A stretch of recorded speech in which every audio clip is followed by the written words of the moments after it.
Last time, you paid for touching me without my leave. I release his wrist and he lowers it to his side, fingers folding into a loose curl. Ah, was I the only one who paid a price?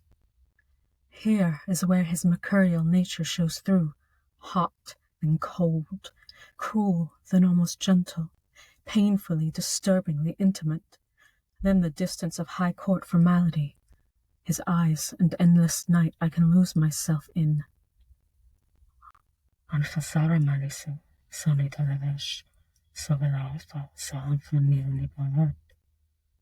Darken? The whisper was Ninevine. I can catch one basic word out of 3 rather than 5 now. After Dannon was taken, I studied, but the language primers we have are basic. It's an interesting oversight for a city with a renowned university, whose prince is a scion of Nineveh's ruling family. I don't know what I was thinking, making a vow in Ninevine. Thinking? Darken's tone is acerbic as usual, though closer to the exasperated side of the spectrum. I don't believe we understand that word in the same fashion. Lord Etienne, I'm gratified you accepted my invitation. The prince says. It's a smooth voice, pitched low, adorned with the faint accent of his homeland. You and your daughter? As if we had a choice. I mean for you to be mine. You may fight me if you choose. I will relish it. In the end, submission is inevitable, but not only yours. I'd burned his letter dreaming it was his palace. My brother's going to kick your ass, my inner 13-year-old screams.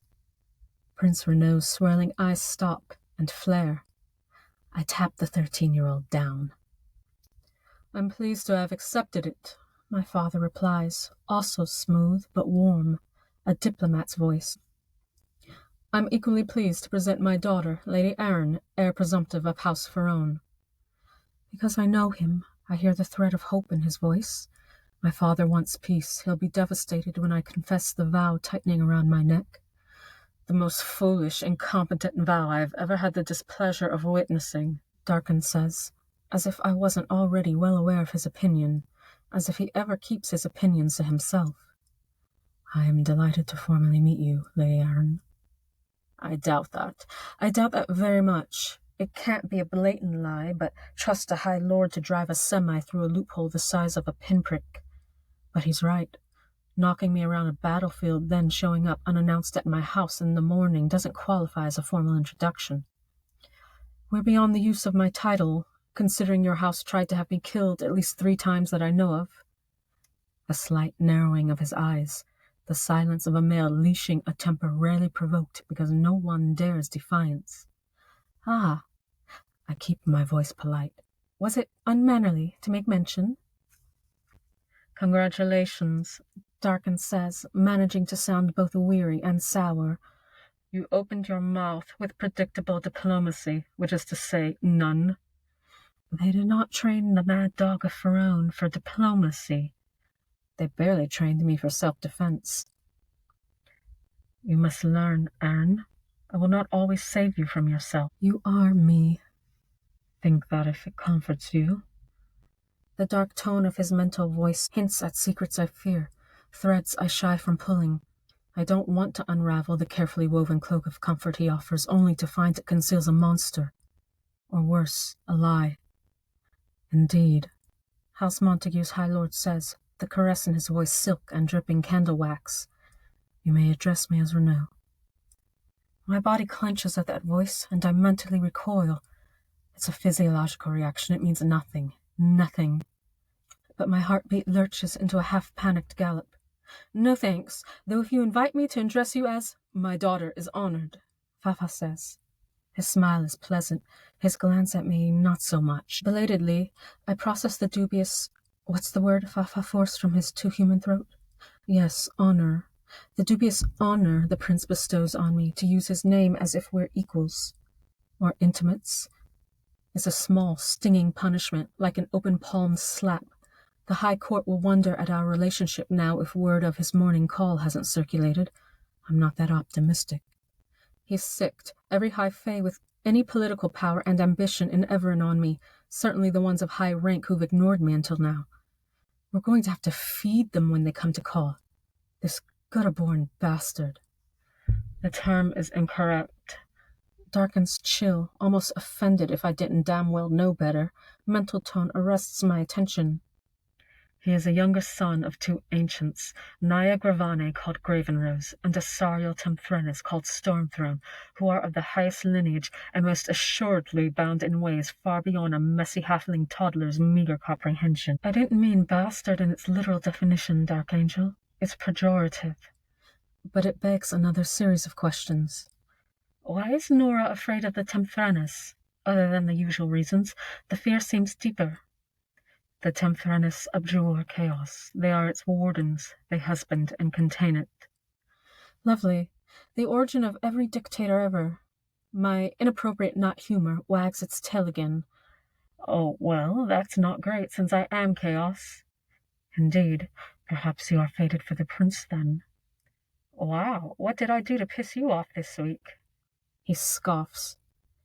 She doesn't appear appreciative of the honor, Father of Aaron. The prince remarks, and I don't believe we have her full attention. The threat of cruel mischief in his voice reminds me of Darken plucking metaphoric wings from my back when he's in a mood. I sink into a curtsy to avoid having to speak and hold the obeisance steady, neck bent, jaw and abdomen clenched. Ah, perhaps your gratitude is a lesson for the court. Observe all how gracefully she bends. Almost I feel the brush of fingers on the back of my head and stiffen. Rise. I obey and brace not to respond to the mocking amusement in his gaze. He shifts that gaze to my father. May I take your daughter in the dance? Those are the wrong words, and he is clearly provoking me. Another punishment, another wing ripped from my back. The normal verbiage would be, may I ask your daughter for this dance? I am right here, Prince, and if it's permission you need, it's mine. Speak to me with some respect, and I may yet grant it. My father widens his eyes the way he does when he wants to slam them shut and go bury himself in his darkened office for hours. I'll owe Fafa several apologies for breaking my promise to restrain my natural impulses. In my defense, the prince is goading me. Darken's murmur holds amusement along with an edge of patronizing contempt. But you allow it, and who can resist such low-hanging fruit? Don't be so simple to pluck. There are days I wish I could yank you out of my head and show you simple. You will soon be offered your chance, halfling, he croons. The prince is staring at me, one winged brow ever so slightly raised. On a face that holds all the expression of an iceberg, it's almost like over-emoting. Lady Aaron, will you honor me with a dance? He uses the same flat, sarcastic tone I do when I ask Artie, really? I mimic his raised brow. I must die anyway, may as well go out in style. I believe I'll accept, incentivize future good behavior. It's also how one trains canines. First give a firm instruction, then a treat when they obey. Bad boys get spanks, however, not treats. He tilts his head, and his lips spread. In a slow, edged smile, he holds my gaze and his silence. Only the powerless need use words. Reminds me it will not go well if he chooses to take offense. However, he has decided to be amused, but do not dangerously presume. He offers a hand, a glint of malevolence back in his eyes. I will keep that in mind, Aaron, though you are delightfully naive if you believe the boy would choose to be good, faced with such a reward for disobedience. I don't think anyone is breathing, and the prince, his skin is white, smooth as marble, and his eyes swirl blue, then pale gray like mist. An ice-pick pang in my temple. The misty place. White stones, scarlet blood turning black under the half-moon, shrieking wyverns dragged from the sky by the power of one male, the flash of a silver blade and moonstone eyes boring into mine. Black and gold scaled arms trapping me against a broad chest. Prince Renaud's personal colors are white and silver. Why am I remembering black and gold? Sliding my fingers onto his palm, I almost jerk when crackling energy sears the skin where we touch. like electric static, but 10 times more painful. His fingers wrap around my hand, a searing, stabilizing pressure. An innocent touch, but there's nothing innocent about the male at my side, nothing casual in the intertwining of our fingers or how he pulls me close to his side as we walk. It's intimate, disturbingly intimate. You will enjoy yourself in my arms. Montague warriors trained to dance fiercely as they train to kill. Talk about low-hanging fruit. Then it's a wonder how Montague manages to reproduce it all. His hand squeezes mine, but I think he's still choosing to find me funny. No male has ever pulled me with such casual command against his body. It's an insult, as if I have no power to stop the uninvited touch, and a threat, because I don't. I'm certain he would consider his attention an honor rather than an insult, Darkin says. I cannot believe you are me. Your better, wiser half, not the half that misthinks Danon can, in your base vernacular, kick the prince's ass. Renaud leads me down another flowered forest path, the courtiers following behind us in procession. An early evening breeze lifts notes of lavender and smoke into the air. The musicians, settled somewhere discreet, begin a song, strings mixed with a resonant drum. He stops in the center of a stone clearing big enough for dancing, releasing my arm only to slide his hand around my back and settle on the curve of my hip. Light, intimate. I try to pull back, and then not light at all. His eyes flare.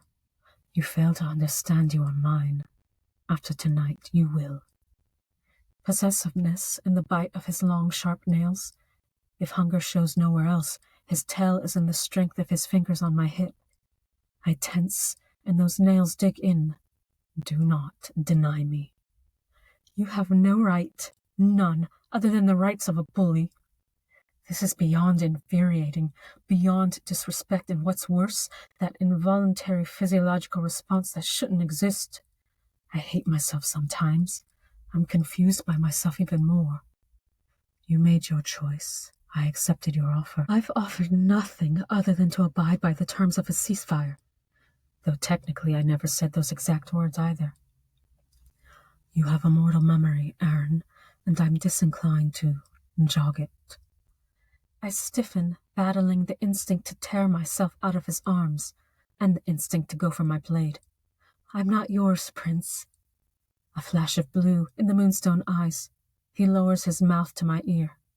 Allow me to repeat my warning. Do not deny me. Nasha Baladni. If I do, Prince, run, and I will give chase, my halfling. Kethmala ne rasha anfa, anfatelikem malisini. His fingers tighten.